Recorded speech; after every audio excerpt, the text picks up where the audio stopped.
असम पाकिस्तान और खास तौर पर शहरी सिंध की आवाम, सबसे पहले शहरी सिंध के नौजवानों को एपीएमसो के 47वें यौम तासीस पे बहुत बहुत मुबारकबाद। मगर साथ में अलमिया उठ जाता है कि क्या आज एपीएमसो बिल्कुल उसी तरह फाल है जिस तरह आज से 25 या 30 साल पहले थी। ये जो एपीएमसो 1978 में बनाई गई थी, आज उसको 47 साल पूरे होने जा रहे हैं।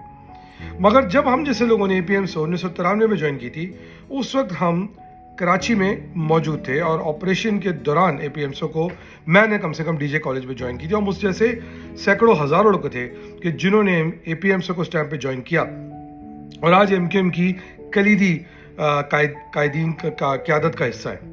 बहुत सारे लोग ऐसे भी थे जो ऑपरेशन से पहले ही भाग गए थे। बहरहाल ये सवाल तो आज एमकेएम की क्यादत को अपने आप से, जिसको जो कहते हैं कि जब हम यंग क्यादत लेके आएंगे, उनको अपने आप से पूछना चाहिए, क्या वो एपीएमसो को पिछले 10-15 साल में उस तरह फाल तरीके से चलाने के काबिल रहे? क्या उनकी क्यादत के अंदर एपीएमसो फाल तरीके से जो है वो चलती रही, या सिर्फ छिछोर पने के अंदर 4-5 टिकटॉक की वीडियोस बना के अपना जो है जिम्मेदारी को पूरा अदा कर दिया गया? अब जो एपीएमसो मुझे नजर आती है, वो नजर आती है कि म्यूजिक चल रहा होता है, एक आदमी कैमरा लेके चल रहा होता है, सामने से 8 लोग चौड़े होके हवा में उड़ते हुए आ रहे होते हैं और पीछे एक गाना चल रहा होता है। क्या ये एपीएमसो है जो एमकेएम की बुनियाद बनी थी? बहरहाल इसको तो फिलहाल यहीं पर छोड़ देते हैं। आज एक सर्कुलर एपीएमसो का मेरी नजर से गुजरा और जाहिर बात है मैं को उर्दू दान तो नहीं हूं, मगर उसके अंदर कुछ ऐसी गलतियां थी जिनको देख के हंसी भी आई मगर साथ में अफसोस भी हुआ। जब मैंने उस सर्कुलर को शेयर किया तो उल्टा के लोग ये सवाल उठाएं कि एपीएमसो जो कि जवान मुहाजिरों की जमात है, क्या वो इस काबिल में नहीं है कि चंद लफ्जों के एक बनाए हुए सर्कुलर की उर्दू या उसकी इमला सही तरह लिख सके? खैर, उस पर भी लोगों को एतराज हुआ और लोगों ने कहा कि मैं को दुश्मनी निकाल रहा हूं। बिल्कुल इसी तरह के सोच के लोग जो हैं वो आज जो हैं वो नुकसान पहुंचा रहे हैं। आइए पहले वो सर्कुलर देखते हैं।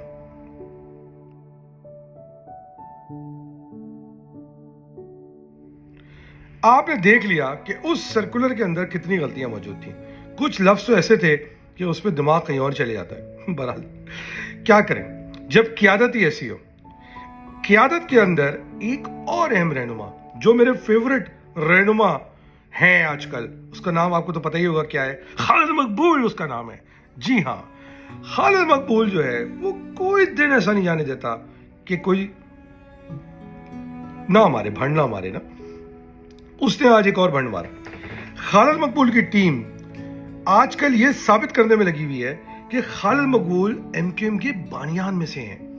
खालिद मकबूल ने एपीएमसो बनाई। चलें आपको एक तस्वीर दिखाते हैं, गौर से इस तस्वीर को देखिएगा और फिर देखिएगा।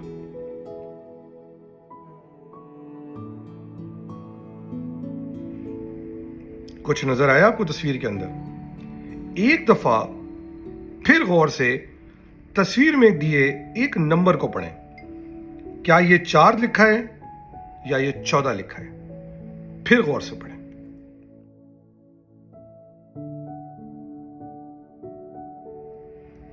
नजर आया आपको? 14 लिखा हुआ है। 14 का मतलब ये कि अगर एपीएमसो 1978 में बनी है तो ये इजलास जिसमें खालिद मकबूल बाकी 2 अहम रहनुमाओं के साथ खड़े हुए हैं, ये 1991 की तस्वीर है। खालिद मकबूल 191 के बाद कराची के अंदर या 191 से पहले अपनी कोई 84 के जलसे की, 86 के जलसे की, 87 के जलसे की कोई तस्वीर दिखा रहे हैं तो हम मान जाए, मगर ऐसी कोई तस्वीर आपको मिलेगी नहीं, क्योंकि खालिद मकबूल तू छूटा है, ना तो एमकेएम का बनियान में से है, ना तो एपीएमसो के बनियान में से है। 1991 के बाद खालिद मकबूल जो है वो पाकिस्तान से फरार हो गए, उसकी भी कोई तस्वीर आपको नहीं मिलेगी।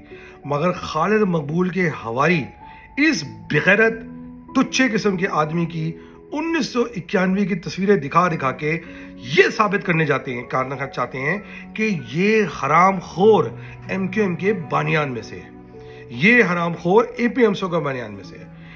ये हराम खोर सिर्फ हराम खोरी करता आया और मौका मिलके उसके फायदे उठा के भाग जाता रहा, सेटिंगें बना के, कभी हुकूमत के साथ, और एक वक्त तो ऐसा भी आ गया कि बॉर्डर को सिर्फ दुश्मनों से भी सेटिंग बनाई और उनके पासपोर्ट पे अमेरिका चला गया।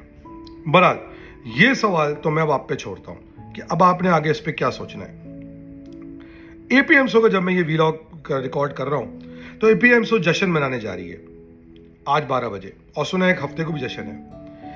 वो खालिद मकबूल जो इस वक्त एमकेएम के एक शहूदा के घर तक नहीं गया, और वो खालिद मकबूल जो अभी भी उन जख्मी कारकुनों के जिनको अलकरम स्क्वायर पे जख्मी किया गया उनके घर तक नहीं गया, वो जश्न भी मनाने को तैयार है। सुनने में ये ऐसा आ रहा है कि पुराने कुछ लीडरान को लाया जा रहा है कि वो खालिद मकबूल की शान में कसीदे पढ़े।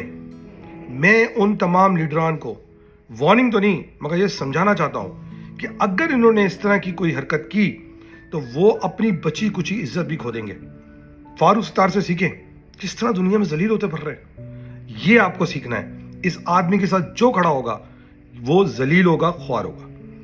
इसी को सोचिए कि क्या इस मौके पे इस तरह का जश्न मनाना चाहिए जब आपके कारकुन की शहादत हुई है और अभी भी जख्मी कुछ पड़े हुए हैं, और चलो बना भी रहे, तो क्या ये झूठी तारीख कौम को बताना कि खालिद मकबूल को इस कौम का लीडर है, बानियान है, क्या ये सच है?